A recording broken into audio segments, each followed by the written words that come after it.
বাংলাদেশ টেলিভিশনের নিয়মিত আয়োজন খবর প্রতিদিন দেখবার আমন্ত্রণ জানাচ্ছি। খবর প্রতিদিনের একটি বিশেষ আয়োজন।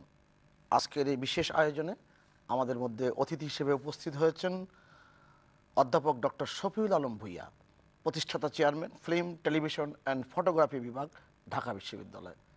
অধ্যাপক ডক্টর শফিউল আলম ভূঁইয়া, আপনাকে স্বাগত জানাচ্ছি। ধন্যবাদ। আমাদের সাথে অনলাইনে সংযুক্ত হয়েছেন বিশ্ববিদ্যালয় মঞ্জুরি কমিশনের সাবেক চেয়ারম্যান, বিশিষ্ট সুচিন্তক অধ্যাপক আব্দুল মান্নান। অধ্যাপক আব্দুল মান্নান, আপনাকে স্বাগত জানাচ্ছি। আরও সংযুক্ত হয়েছেন মোহাম্মদ মঞ্জুর হোসেন, সচিব, সেতু বিভাগ, সড়ক পরিবহন ও সেতু মন্ত্রণালয়।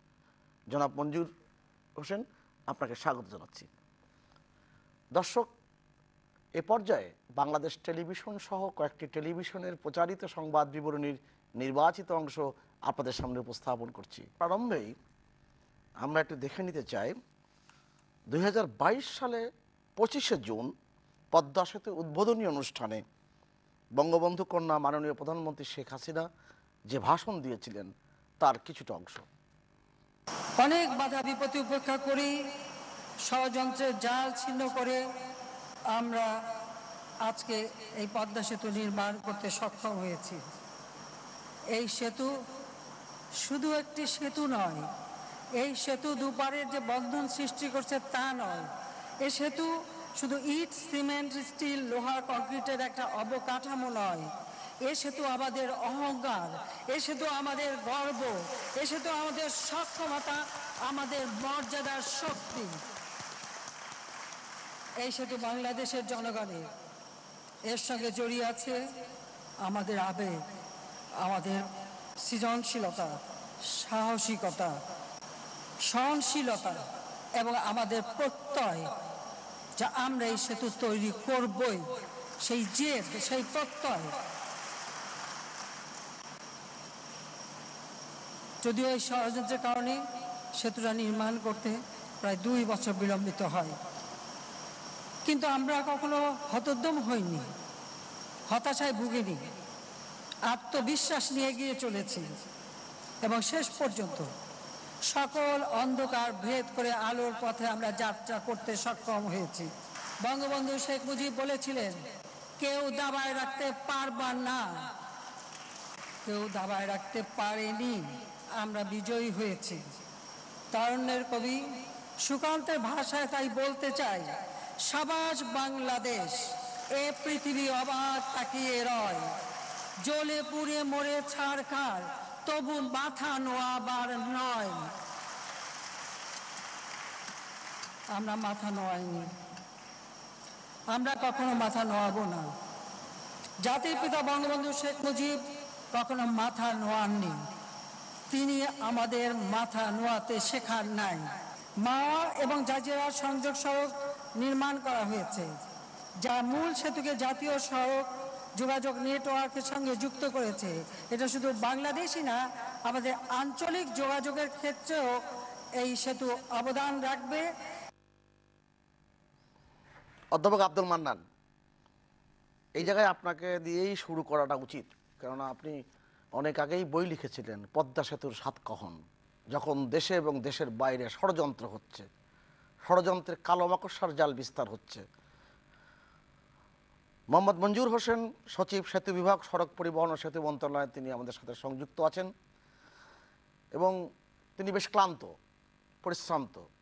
এই অবস্থায় আমি অধ্যাপক আব্দুল মান্নান আপনার কাছে আসতে চাই, এই যে পদ্মা সেতু যে ম্যাজিক এবং মাননীয় প্রধানমন্ত্রীর যে উচ্চারণ, সেই উচ্চারণ আবার আমরা শুনলাম একটু আগে, বদলে দিয়েছে বাংলাদেশের। এবং ঈদের ঘরে যাওয়া মানুষ, ঘর থেকে ফিরে আসা মানুষ সেটা আজকে বুঝছে যে পদ্মা সেতু, এই যে আমাদের যে লড়াই ছিল, সেই লড়াই কতটা দুর্গমগিরি কান্তার মরুপথ পাড়ি দিতে হয়েছে।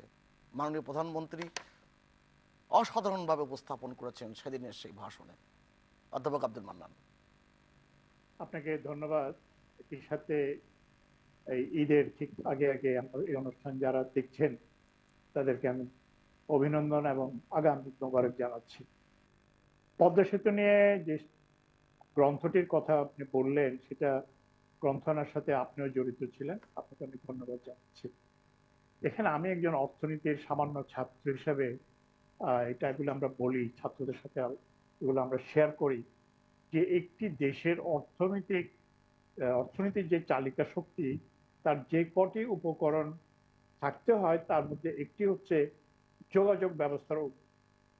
আমরা বলি ইংরেজিতে একটা কথা আছে, যোগাযোগ ব্যবস্থা হচ্ছে delivery of standard of living. জীবনযাত্রার মান উন্নয়ন করার জন্য যোগাযোগ ব্যবস্থার উন্নয়ন করাটা একেবারেই অপরিহার্য। এখন যে পদ্ধতি নিয়ে মাননীয় প্রধানমন্ত্রীর বক্তব্য দিয়ে আপনি শুরু করলেন, আপনি যে কথাটি দিয়ে শুরু করলেন, এখন শুধু আমরা তো একটা পদ্মা সেতু, যেহেতু এটা নিয়ে আন্তর্জাতিক এবং দেশীয় মহলে নানা ধরনের কুরাজনীতি হয়েছে, অপরাজনীতি হয়েছে, সেটাকে আমরা একটু গুরুত্ব দিয়ে আলোচনা সবসময় করি অবশ্যই। কিন্তু আপনি যদি গত 14-15 বছরের মানে পিছনের অংশটুকু দেখেন, যে দেখবেন যে বাংলাদেশের যে যোগাযোগ ব্যবস্থা, যে বাংলাদেশের ঢাকা চট্টগ্রাম, ঢাকা ময়মনসিংহ, ঢাকা উত্তরবঙ্গের সাথে যে যোগাযোগ ব্যবস্থার উন্নয়নটি হয়েছে, ঢাকা কক্সবাজারের সাথে যে উন্নয়নটি হয়েছে, এটা অবিস্মরণীয়। যে কোনো স্ট্যান্ডার্ডে, আমি তো, আমার বয়স আল্লাহর মতো কম হয় নাই, আমি তো সেই ঢাকা থেকে চট্টগ্রাম আসতে, লেখাপড়া করার জন্য ঢাকায় যখন আসতাম ফেরিতে করে, বাসে করে, অনেক সময় রাত রাত চলে যেত। এখন কিন্তু ঢাকা চট্টগ্রামের মহাসড়ক হওয়াতে, 4 লেন মহাসড়ক হওয়াতে আপনি 4 ঘন্টা, সোয়া 4 ঘন্টার মধ্যে আপনি কোনো ধরনের বড় ধরনের দুর্ঘটনার পথ না ঘটলে আপনি যেতে পারেন। কেউ চিন্তা করেন ঢাকা থেকে আপনি রাতে শুয়ে সকালবেলা কক্সবাজারের বিচে গিয়ে আপনার স্নান করতে পারবেন, সেটাও হচ্ছে। সুতরাং এই যে আপনি আজকে যেই বিষয়টাকে নিয়ে সামনে যাবেন, সেটা হচ্ছে ঈদ যাত্রা পদ্মা সেতু। আমি শুধু পদ্মা সেতুর মধ্যেই সীমাবদ্ধ রাখতে চাই না, আমি একই সাথে ঢাকার বাইরে যারা যাচ্ছেন, আসা যাওয়া করছেন, তাদের জন্য যে সুবিধাগুলো উন্মোচিত হয়েছে সেগুলোকে নিয়ে আমাদের আলোচনা করতে হবে। দেখেন, বাংলাদেশ কিন্তু বিশ্বে একটা মানে অভাবনীয়, অতুলনীয় দেশ অনেক কারণে। তার মধ্যে একটি কারণ হচ্ছে দুটো, আমাদের ঈদকে কেন্দ্র করে, দুটো পার্বণকে কেন্দ্র করে একটা রাজধানীর প্রায় 1 কোটি, 1.25 কোটি মানুষ রাজধানী ছেড়ে চলে যায়। এবং বিশ্বের, আমি হিসাব করে দেখেছি, প্রায় 100টা দেশে কিন্তু 1 কোটি মানুষ। আপনি 1 কোটি মানুষ ঢাকা ছেড়ে, রাজধানী ছেড়ে বাড়িতে চলে যাচ্ছে, আবার ঈদের পরপরই তারা ফিরে আসছে, তার কর্মক্ষেত্রে ফিরে আসছে। এরকম ঘটনা চীন দেশে ঘটে। তাদের বিশেষ করে ওই তাদের নববর্ষের উদযাপনের সময় প্রচুর মানুষ তাদের গ্রাম দেশে চলে যায়। কিন্তু চীন দেশটা একটা অর্থনৈতিক ভাবে একটা সুপার পাওয়ার, তাদের অবকাঠামোগত সুযোগ সুবিধা অনেক অনেক বেশি উন্নত। কিন্তু আমরা যে নদীমাতৃক দেশে এই অবকাঠামোগত উন্নতি করেছে, সেগুলোর এখন আমরা ফলটা পাচ্ছি। হ্যাঁ, প্রতিবারই যখন ঈদের সময় হয়, আমরা এই ঈদের ভোগান্তি নিয়ে আলোচনা করি, ঈদের আনন্দ নিয়ে আলোচনা করি, এবং ঈদের ঘরফেরা মানুষদের অনেক ইন্টারভিউ দেখি। আমি আজকে ঢাকা থেকে চট্টগ্রামে এসেছি, আমার বাড়িতে এসেছি। আমি কিন্তু সড়ক পথে আসিনি, আমি বিমান পথে এসেছি, এবং সেটি সাধারণ আমার সময় বাঁচানোর জন্য আমি সেই পথেই বেছে নিয়েছি। কিন্তু এই যে মানুষগুলো যাচ্ছে, তাদের ভোগান্তি হয়, কেন হয় সেটা আমাদের এখানে সেতু সচিব আছেন, উনি ভালো বলতে পারবেন। আমি একজন নাগরিক হিসেবে, সাধারণ পথের মানুষ হিসেবে যেটা বলতে পারি, আমাদের ম্যানেজমেন্টে কিছু গলদ আছে। আমি গত 40 বছর আমার সুযোগ হয়েছে বিশ্বের অনেক দেশে যাওয়ার, অনেকগুলো যোগাযোগ ব্যবস্থা যাওয়ার, অনেকগুলো ব্রিজের উপর দিয়ে যাওয়ার। কিন্তু আমি একটা জিনিস এখনো আমি বুঝতে পারি না, আমরা এত কষ্ট করে সারা বিশ্বকে তাক লাগিয়ে পদ্মা সেতুর মতন একটা সেতু বানালাম, সেটা টোল কালেকশন কেন এখনো সেই অ্যানালগ যুগের, যে টাকা দিতে হবে, টাকা ভাঙতে দিবে, তারপরে আপনি যাবেন। এই যে ব্যাকলগ, এটা একটা সিকোয়েন্সিং এর ব্যাপার। এটা আমাদের, আমরা বলি যে ট্রান্সপোর্টেশন প্রবলেম, এটা আমাদের কি বলে যে একটা কোর্সেরই অংশ, যে কেন কতক্ষণ সেতুতে গাড়ি থাকা উচিত, একটা টোল প্লাজায় থাকা উচিত। বিশ্বের কিন্তু এখন অনেক বড় বড় ব্রিজ বলেন, কালভার্ট বলেন, সড়ক বলেন, সেখানে কোনো টোল নেওয়ার কোনো টোল প্লাজা থাকে না। সব গাড়িতেই উইন্ডস্ক্রিনে একটা ছোট্ট ক্রেডিট কার্ডের মতো কার্ড লাগানো থাকে, সেটা চার্জ করা থাকে, সেদিক যাবেন, সেটা থেকে অটোমেটিক আপনার ডিজিটাল সিস্টেমে আপনার টাকাটা অধ্যাপক কেটে আব্দুল নেবে। মান্নান, এই এই জায়গায় যে আপনাকে আমি একটু জামটা হচ্ছে। এই জায়গায় আপনাকে একটু আমি থামাই। আমি আমার জন্মস্থান যশোর থেকে 1981 সালে ঢাকায় এসেছিলাম 26 ঘন্টায়, 4টে ফেরি পার হয়ে। আজকের বাস্তবতা, পদ্মা সেতু আমাদের সব কিছু বদলে দিয়েছে, জীবনযাত্রাও বদলে দিয়েছে। এই পদ্মা সেতু নিয়ে কত ষড়যন্ত্রই না হয়েছে। বলা হয়েছে ভূপেন হাজরিকার সেতু 9.15 কিলোমিটার, আর আমাদের পদ্মা সেতু 6.15 কিলোমিটার, অথচ ওখানে খরচ কম, এখানে খরচ বেশি। এই যে বিভ্রান্তিকর তথ্য, কেননা ভূপেন হাজরিকা সেতুর পাইল লোড মাত্র 60 টন, পদ্মা সেতুর পাইল লোড 8,200 টন। ভারতের এই সেতুর এক একটি পিলার 120 টনের, আর পদ্মা সেতুর একটি পিলারের ওজন 50,000 টনের। অর্থাৎ সেই হিসেব করলে পদ্মা সেতু 133 গুণ বেশি শক্তিশালী ভূপেন হাজরিকা সেতুর সাথে। আপনি যে প্রসঙ্গটি উপস্থাপন করেছেন, আমাদের মাননীয় সচিব মোহাম্মদ মঞ্জুর হোসেন উপস্থিত আছেন, আমি তার কাছেই যাচ্ছি। মোহাম্মদ মঞ্জুর হোসেন।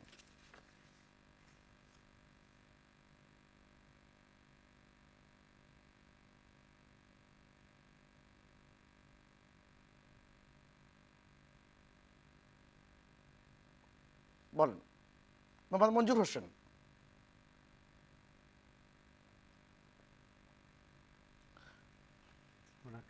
আমি প্রথমেই ধন্যবাদ জানাচ্ছি আজকে যে দুজন অতিথি রয়েছেন, তারা অত্যন্ত সুবক্তা এবং খুবই শ্রদ্ধেয়। মান্নান স্যার অনেকখানি বিষয় বলে দিয়েছেন, প্রফেসর আব্দুল মান্নান স্যার, আমি তাদেরকে ধন্যবাদ জানাচ্ছি। এই বিশেষ করে মান্নান স্যার যে প্রসঙ্গটা তুলেছেন, একই সাথে আমিও শুরুতেই যারা এটা দেখছেন এবং যারা স্টুডিওতে আছেন, স্টুডিওর বাইরে যারা রয়েছেন, তাদের সবাইকে অগ্রিমীদের শুভেচ্ছা জানিয়ে নিচ্ছি।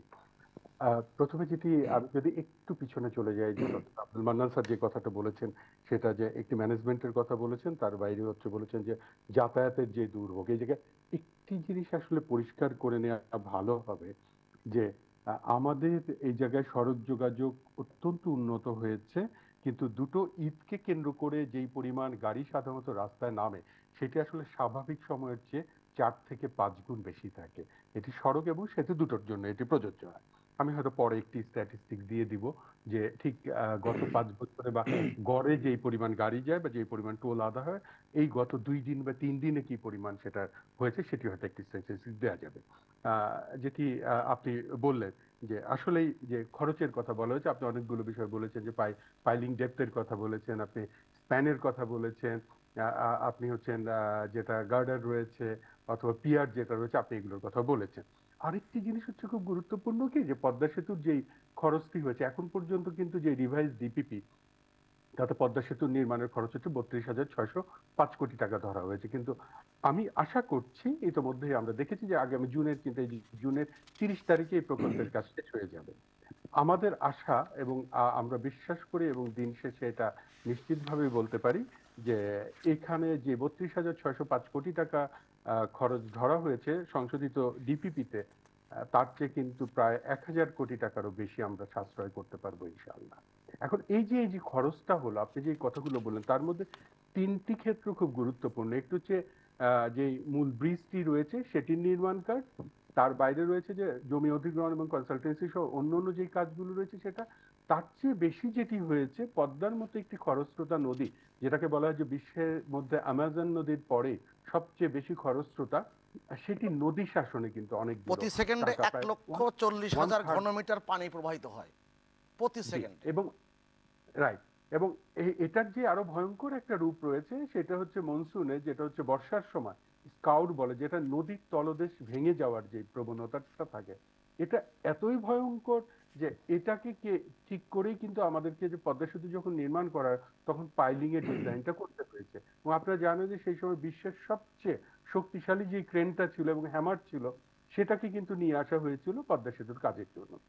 তাহলে এই জায়গায় পদ্মা সেতুর যেটি নির্মাণ ব্যয়, তার চেয়ে বড় যেটি বিষয় ছিল সেটা হচ্ছে আমাদের নদী শাসন করা। কেননা মাননীয় প্রধানমন্ত্রীর কিন্তু নির্দেশনা ছিল যেখানে নদীকে কোনোভাবেই ছোট করা যাবে না, নদীর যেটুকু প্রস্থ রয়েছে সেই প্রস্থের মধ্যেই সেতুটা নির্মাণ করতে হবে, সেজন্য নদীকে যেটুকু শাসন করা আসলে বলা হয় যেটা নদী শাসন, সেই নদী শাসনটি করা হয়েছে। এবং এখানে শুধু বাংলাদেশের যারা পানি বিশেষজ্ঞ সবচেয়ে নামকরা যারা রয়েছেন, আইনুন নিশাত স্যার সহ অন্য অন্য যারা, এটা হচ্ছে যেটা হচ্ছে জামিল রেজা চৌধুরী স্যার, যেটা হচ্ছে সিভিল ইঞ্জিনিয়ারিং সবচেয়ে ভালো ইয়ে ছিল, এরা সবাই কাজ করেছে। এবং শুধু তারাই না, বিশ্বের নামকরা যারা পানি বিশেষজ্ঞ ছিলেন এবং ব্রিজের সিভিল ইঞ্জিনিয়ারিং ও স্ট্রাকচারাল ইঞ্জিনিয়ারের যারা বিশেষজ্ঞ, তারা কিন্তু এখানে তাদের যেই মেধা এবং সেটাকে কাজে লাগিয়েছেন, আমরাও সেটা গ্রহণ করার চেষ্টা করেছি।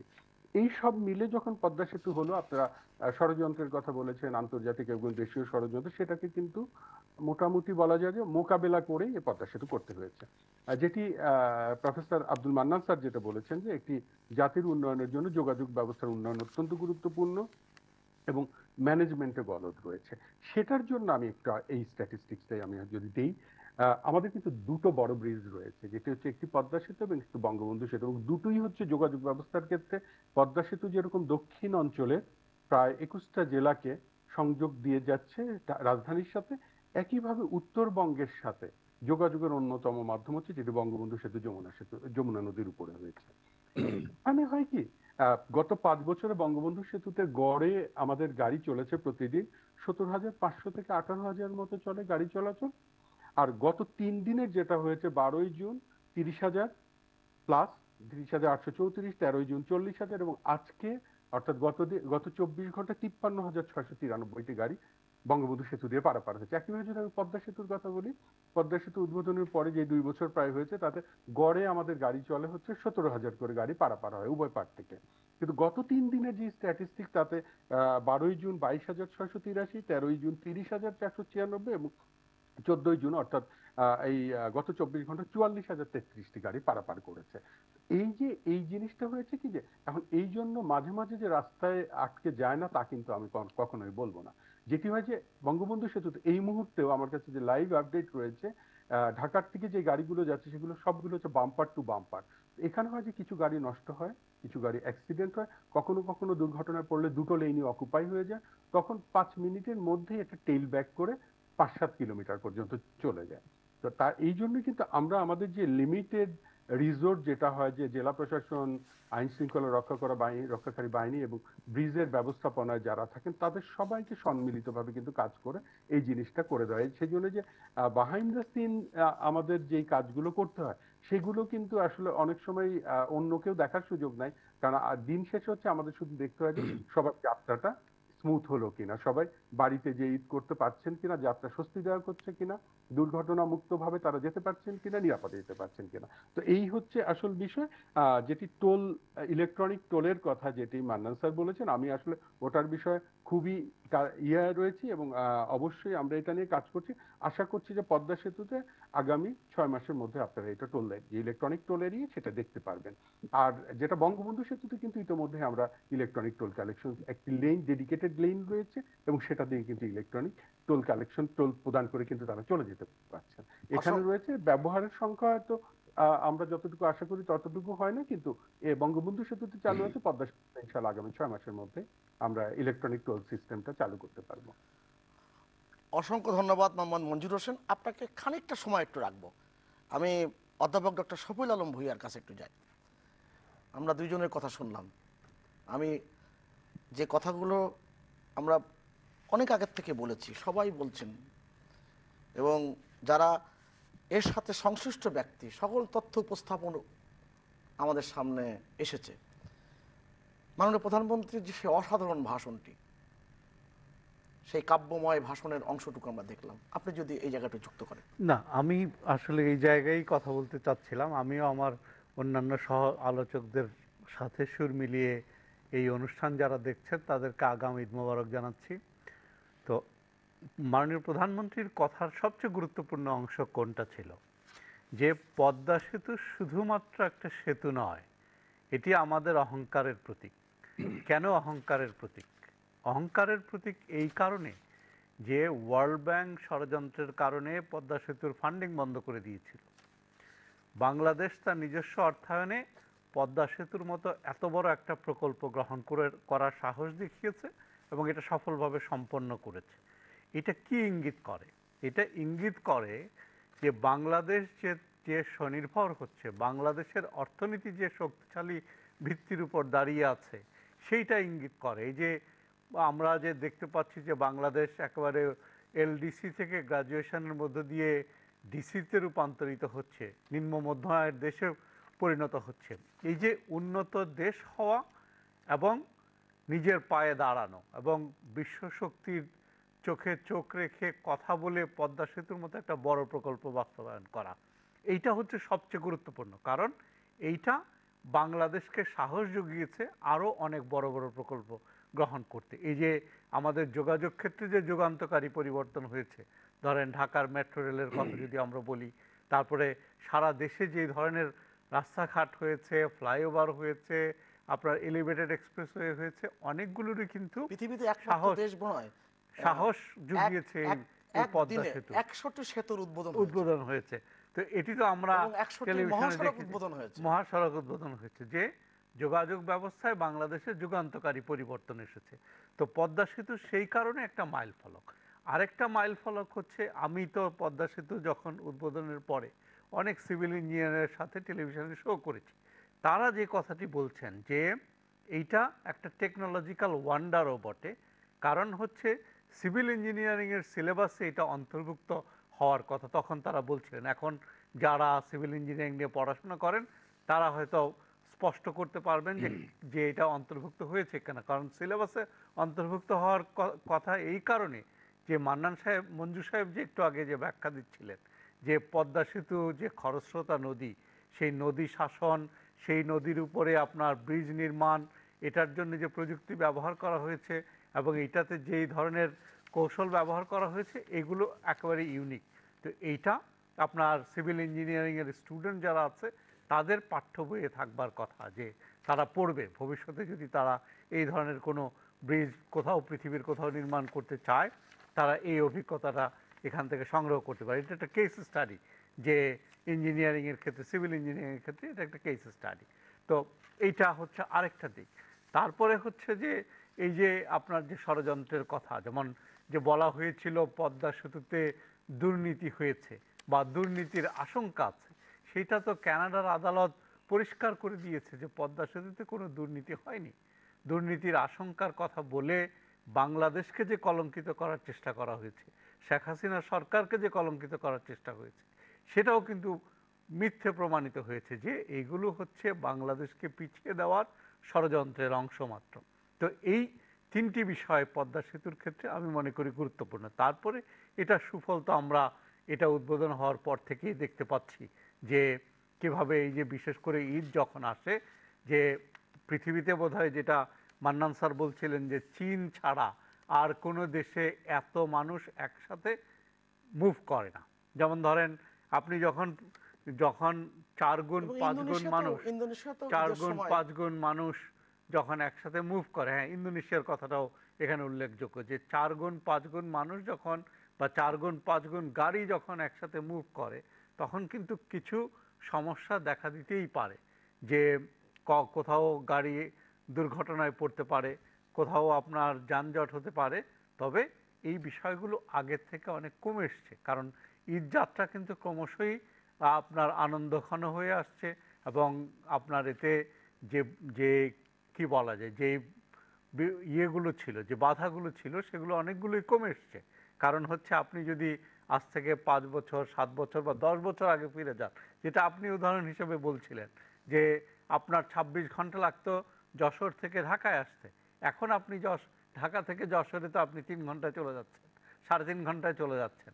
তো এই যে যোগাযোগ ব্যবস্থার পরিবর্তনের ফলে এই যে আমাদের যে যাতায়াতের যে সুবিধা হয়েছে, কারণ আপনি বাংলাদেশের এখন কোন প্রান্তে যাবেন, যেই প্রান্তেই যান আপনি যোগাযোগ ব্যবস্থার প্রশংসা করতে হবে। হ্যাঁ, আরও কিছু কাজ বাকি আছে, কিছু কিছু জায়গায় এখনও আপনার যে লেন বর্ধনের কাজ চলছে, কিছু কিছু জায়গায় রাস্তা উন্নয়নের কাজ হচ্ছে, সেইগুলো যখন শেষ হয়ে যাবে আপনি একেবারে আমাদের যে যোগাযোগ ব্যবস্থাটা একেবারে বাধাহীন হয়ে যাবে। এবং এই অধ্যাপক ডক্টর শফিউল আলম ভূঁইয়া, এই একটি জায়গায় আমি আপনাকে একটু থামাই।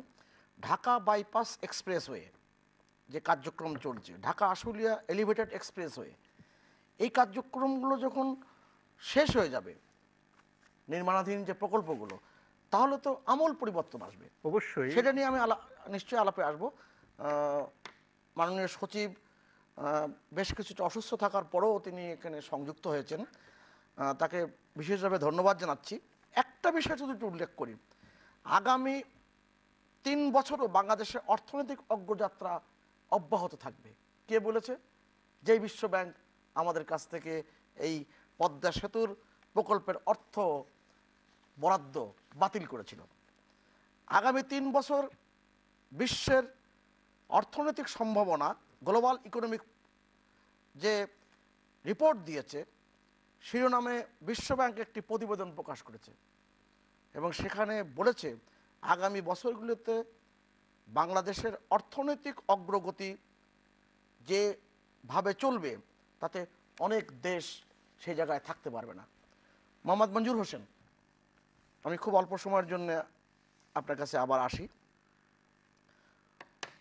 এই যে আপনার অধীনে যে সেতু বিভাগ, সড়ক পরিবহন ও সেতু মন্ত্রণালয়, এই যে নানান ধরনের কার্যক্রম বিস্তৃত হয়ে আছে, এইবার ঈদ যাত্রায় কতটা অগ্রগতির জায়গা আমাদের সামনে উপস্থাপিত হয়েছে?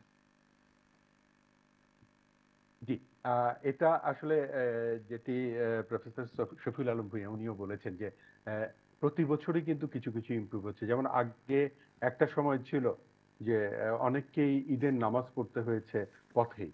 তো আমরা বলছি না যে এখানে আমরা এমন কোনো বলছি না যে আমরা একেবারে সব সময় তাদেরকে যারা যাচ্ছেন নারীর টানে যারা বাড়ি যাচ্ছেন তাদেরকে খুব একেবারে স্মুথলি পৌঁছে দিতে পারছে তা যদি না বলি, তার একটা জিনিস কিন্তু দাবি করতেই পারি, সেটি হচ্ছে যে সবাই কিন্তু সময়ের মধ্যে কিছুটা হয়তো বেশি লাগছে কিন্তু চলে যেতে পারছে। আমি যদি কেস স্টাডি আপনাকে বলি যে বঙ্গবন্ধু সেতুতে যেটি বলা হয়েছে যে বিভিন্ন লেনে কাজ চলছে, তো এলেঙ্গা থেকে পূর্ব পাশে কিন্তু এটা 4 লেন করার কাজ চলছে। এখন কাজগুলো করতে গেলে হয় কি যে এক্সিস্টিং রোড যেটা রয়েছে তার পাশেই কাজ করতে হয়। তো আমাদেরকে কিন্তু এর মধ্যে থেকে কিছু কিছু উপায় বের করে নিতে হয় যে যানজট হলে পরে কি করা হবে, একটা দুর্ঘটনা ঘটলে কি করা হবে। সেই জন্য আমি বলছিলাম যে এগুলো কিন্তু একদম বলা যায় যে এখন যেটা হয় যে ঈদের সময় যখন 4 গুণ 5 গুণ গাড়ি নামে, এবং শুধু তাই না, যেটা লং রুটের গাড়ির সাথে আরো কিন্তু বাড়তি যেটা হয় যে প্রাইভেট যেগুলো যানবাহন রয়েছে সেগুলো নেমে আসে, এবং এই জায়গায় মানুষকে বাড়ি পৌঁছে দেওয়ার জন্য অনেক রকমের যানবাহনই কিন্তু রাস্তায় নেমে যায়। তো তখন হয় কি যে একেবারে যে বাম্পার টু বাম্পার যেটি বলেছি, যে এখন যদি আপনি দেখেন যে অনেক রাস্তাই হচ্ছে ঢাকা চট্টগ্রাম রোড, ঢাকা টাঙ্গাইল রোডে এই যে একটি গাড়ির সাথে আরেকটি গাড়ি অনেকটা বলা যায় যে একই সাথে চলছে। যখনই কোনো বাধা হয় তখনই কিন্তু এটা থেমে যাচ্ছে। আমরা যেই কার্যক্রমগুলো আমরা নিয়েছি, প্রথম কথা হচ্ছে যে আমরা করি যে এর সময় করি যে যেগুলো হচ্ছে, যেহেতু আমার শুধু সেতু বিভাগের কথাই আমি বলতে পারবো, আমি সেক্ষেত্রে বলি যে সেতুগুলো যেগুলো রয়েছে আমাদের সেগুলোতে আমরা টোল বুথ বাড়িয়ে দিয়ে যত দ্রুত সম্ভব গাড়িগুলো পার করে দেই। কিন্তু আমার অভিজ্ঞতায় যেটা বলে যে যেটা হয় যে টোল বুথ পার হয়ে যেও ব্রিজের উপরে যদি কোনো গাড়ি দুর্ঘটনায় পতিত হয় অথবা গাড়ি যদি নষ্ট হয়, তখন হয় কি টোল বুথ পর্যন্ত পার করেও আর সেটাকে সামাল দেওয়া যায় না। এই জন্য যে গাড়ির লাইন টোল প্লাজা পার হয়েও পিছনের দিকে কয়েক কিলোমিটার চলে আসতে পারে। তো এই কারণে আমরা যেটা করে আইন শৃঙ্খলা রক্ষাকারী বাহিনী এবং যেটা স্থানীয় প্রশাসন রয়েছে এবং আমাদের ব্রিজ অথরিটির যারা লোক রয়েছে তারা সার্বক্ষণিকভাবে বিভিন্ন পয়েন্টে প্রস্তুত থাকে। কোনো জায়গায় রেকার নিয়ে থাকে, কোনো জায়গায় হয়তো অন্য যে এক্সকাভেটর বা পেলোডার টাইপের যেই ইকুইপমেন্ট গুলো আছে সেগুলো নিয়ে থাকে। যখনই ওখানে গাড়ি নষ্ট হচ্ছে বা কোনো সমস্যা হচ্ছে তাতে সাথে সাথে এটাকে অপসারণ করে যেন রাস্তাকে চলাচলের উপযোগী করে দেয়া যায়। আর মাননীয় প্রধানমন্ত্রীর নির্দেশে আমরা কিন্তু পদ্মা সেতুতে যেহেতু মোটরসাইকেল চলাচলের সুযোগ গত বছর থেকেই করে দিয়েছি, সেই কারণে ওই জায়গায় আমাদেরকে একটু কেয়ারিং থাকতে হয়, আমরা একটু এক্সট্রা কেয়ার নেই যেন এই জায়গায় মোটরসাইকেল গুলো কোনো অবস্থাতেই মেইন ক্যারেজে উঠতে না পারে, তারা সাইডে যেটা একটি লেন রয়েছে সেটা দিয়ে যেন চলে যেতে পারে।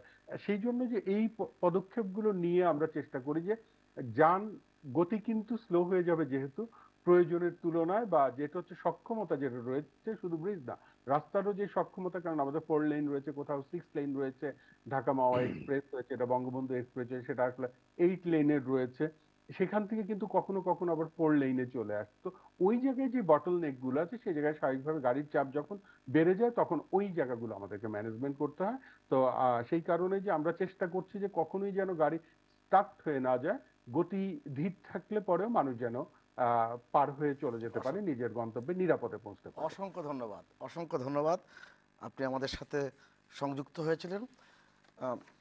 প্রিয় দর্শক, আমাদের ঠিক মনে পড়বে মাননীয় সেতু এবং সড়ক মন্ত্রী ওবায়দুল কাদের, তিনি এই মন্ত্রণালয়ের দায়িত্ব নেওয়ার পর থেকে একটা সময় পর্যন্ত তার অধিকাংশ সময়ই কিন্তু কাটাতে হয়েছে ঢাকা চট্টগ্রাম এই 4 লেন 6 লেনের রাস্তা, বিভিন্ন জায়গায় এগুলো নানান রকমের যে বাধা বিপত্তি, সেই বাধা বিপত্তি মোকাবেলা করার জন্য রাস্তায় থাকতে হয়েছে। আপনাকে অসংখ্য ধন্যবাদ জানাচ্ছি মোহাম্মদ মঞ্জুর হোসেন। প্রিয় দর্শক, ধন্যবাদ। আমরা এ পর্যায়ে 15ই জুন বাংলাদেশ কৃষক লীগের উদ্যোগে বৃক্ষরোপণ 2024 কর্মসূচির শুভ উদ্বোধন ও পুরস্কার বিতরণ অনুষ্ঠানে মাননীয় প্রধানমন্ত্রী যে ভাষণ দিয়েছেন তার কিছুটা অংশ। আমরা সেই 84 সাল থেকে বৃক্ষরোপণ কর্মসূচি পালন করি। তখন তো রাজনীতি নিষিদ্ধ ছিল, তারপরেও আমরা কিন্তু আমাদের এই পরিবেশ রক্ষা বা জলবায়ু পরিবর্তন এসব কিন্তু তখনও বিশ্বে আসে নাই। কিন্তু আওয়ামী লীগ আমরা উদ্যোগ নেই যে না, আমাদের সবসময় অবশ্য গাছ লাগানো এটা আমাদের একটা মানে নীতি ছিল। তো তখন থেকে আমরা কিন্তু এই বৃক্ষরোপণ কর্মসূচি পালন করি। আমরা আওয়ামী লীগই বোধ হয় এই, আমি জানি না এই উপমহাদেশে কেন, পৃথিবীর যে কোনো দেশের যে কোনো দলের কর্মসূচিতে যদি দেখবেন যে ঠিক পরিবেশ রক্ষার জন্য বৃক্ষরোপণ, এটা কিন্তু আওয়ামী লীগই শুরু করে। 1998 সালে যে ভয়াবহ বন্যা, দীর্ঘদিন প্রায় 69 দিন পানির নিচে দেশ, তখন অনেক আন্তর্জাতিক সংস্থাটা বলেছিল যে এই বন্যা মানে বাংলাদেশ সামাল দিতে পারবে না, 2 কোটি মানুষ না খেয়ে মারা যাবে। আমি বলেছিলাম যে একটি মানুষও না খেয়ে মারা যাবে না। আমরা কিন্তু সেটা করেছিলাম এবং সকলে এ ব্যাপারে এক হয়ে কাজ করেছিল বলেই সে বন্যায় কিন্তু না খেয়ে কেউ মারা যায়নি। পানি নামার সাথে সাথে আমরা কৃষকদের জন্য সেই বীজতলাগুলি এয়ারফোর্সের হেলিকপ্টারে করে বীজতলা সার এবং নগদ টাকা কৃষকদের কাছে পৌঁছে দিই এবং বাংলাদেশ প্রথম খাদ্যে স্বয়ংসম্পূর্ণতা অর্জন করে। যেদিন পার্লামেন্টে এই ঘোষণাটা দিলাম, সেই দিন বিএনপি, খালেদা জিয়া পার্লামেন্টে বসা, সাইফুর রহমান বসা, তাদের সাবেক অর্থমন্ত্রী সবাই, আমি যখন এটা ঘোষণা দিলাম সাথে সাথে তা উঠে বলল, খাদ্যে স্বয়ংসম্পূর্ণ ভালো না, খাদ্য সাহায্য পাওয়া যাবে না। ওদের মানসিকতাটা কি, ওদের চিন্তা ভাবনাটা কি, এই যে চিন্তার দন্যতা, অর্থাৎ মানে সারা জীবন আমরা ভিক্ষা চেয়ে খাবো। আমি উঠে দাঁড়িয়ে বললাম যে জাতির পিতা বঙ্গবন্ধু শেখ মুজিব বলেছিলেন ভিক্ষুক জাতির ইজ্জত থাকে না। তা আমরা তো কারো কাছে হাত পেতে চলবো না, আমাদের নিজের পায়ে দাঁড়াতে হবে। সবাইকে আগাম ঈদ মোবারক জানাচ্ছি। তবে এই সময় দেখতে হবে এই যেখানে যেখানে এই কোরবানি করে জায়গা যেন নষ্ট না হয়, নোংরা না হয়, সেদিকে লক্ষ্য রাখতে হবে। সেটা সবাইকে যার যার নিজের আবাসস্থল থেকে শুরু করে সব জায়গায় নিজেদেরকেই নজরে রাখতে হবে। অধ্যাপক আব্দুল মান্নান, আমরা অনুষ্ঠানের একেবারে শেষের দিকে এসে গেছি। একটা বিষয় আপনার সামনে একটু উপস্থাপন করতে চাই। আপনি আপনার লেখাও বারবার উল্লেখ করেছেন, পঞ্চদশ সংশোধনী যখন সংবিধানে সংযোজিত হলো, সেখানে আর একটা গুরুত্বপূর্ণ আলোচনা কিন্তু অনেকে করতে চাননি এবং তারা লক্ষ্য করেননি। 18 ক ধারায় পরিবেশ ও জীববৈচিত্র্য সংরক্ষণ এবং উন্নয়ন যেটা সংযুক্ত হয়েছে, রাষ্ট্র বর্তমান ও ভবিষ্যৎ নাগরিকদের জন্যে পরিবেশ সংরক্ষণ ও উন্নয়ন করিবেন, প্রাকৃতিক সম্পদ, জীববৈচিত্র্য, জলাভূমি, বন ও বন্য প্রাণীর সংরক্ষণ নিরাপত্তা বিধান করিবেন। বঙ্গবন্ধু কন্যা শেখ হাসিনা, আমাদের প্রিয় প্রধানমন্ত্রী, তিনি জাতিসংঘের এই যে সর্বোচ্চ পরিবেশের এবং যেই উপাধিটি পেয়েছেন, সেটা তো আমাদের সামনে রয়েছে। আপনি যদি মাননীয় প্রধানমন্ত্রীর যে ভাষণের অংশ, 1984 সাল থেকে আওয়ামী লীগ এই কার্যক্রম হাতে নিয়েছে, যখন রাজনীতি করাটা খুব কঠিন ছিল বাংলাদেশে, আপনাকে ধন্যবাদ। আসলে মাননীয় প্রধানমন্ত্রী তার প্রত্যেকটি ভাষণে জাতির মঙ্গল হয় এরকম বিভিন্ন বিষয় নিয়ে কথা বলেন। প্রকৃতি নিয়ে কথা বলেন, সামাজিক যোগাযোগ ব্যবস্থা নিয়ে কথা বলেন, গণমাধ্যমের স্বাধীনতা নিয়ে কথা বলেন। হেন কোনো জিনিস নাই যে তিনি তার মাথার মধ্যে থাকে না এবং তিনি বলেন না। কিন্তু যেহেতু আজকে বিষয়টি হচ্ছে প্রকৃতি, পরিবেশ ইত্যাদি, সেটা নিয়ে বলতে হয় মাননীয় প্রধানমন্ত্রী কিন্তু একজন প্রকৃতি, পরিবেশ ইত্যাদি প্রেমিক তিনি। আপনি গণভবনে যারা যারা গিয়েছেন দেখেন, গণভবনে মনে হয় না ঢাকার ইট কংক্রিটের জগতে একটা এরকম প্রধানমন্ত্রীর বাসভবন। সেখানে ক্ষেত আছে, মাছের চাষ হয়, কচুরি পানা আছে, কত কিছু আছে। আমি এই কথাটা এই কারণে বলছি, মাননীয় প্রধানমন্ত্রী অনেক ভালো কথা বলেন, কিন্তু প্রশাসনিক কিছু অপরিণামদর্শী মানুষ আমার মনে হয় থাকে, যারা প্রধানমন্ত্রীর এই প্রত্যাশাগুলো যেন সঠিকভাবে বাস্তবায়ন না করতে পারে, তা বা হলেও সেটাকে যেন বাধাগ্রস্ত হয় করতে পারে, সেদিকে তারা তাদের নজরটা বেশি। আমি বুঝি না যে কেন মাঝে মাঝে কোনো, আপনি আর আমি ধরেন যে এলাকায় থাকি, আপনি থাকেন লালমাটিয়াতে, আমি থাকি ধানমন্ডিতে। আমাদের সামনে একটা খুব বড় রাস্তা আছে, 7 মসজিদ রোড। 7 মসজিদ রোডের মাঝখানে ডিভাইডার অংশে অনেক বড় বড় গাছ ছিল। এটাকে সংস্কারের নামে এই গাছগুলো কেন কাটতে হলো, এটা আমার কাছে এখনো রহস্যময় একটা ব্যাপার ছিল।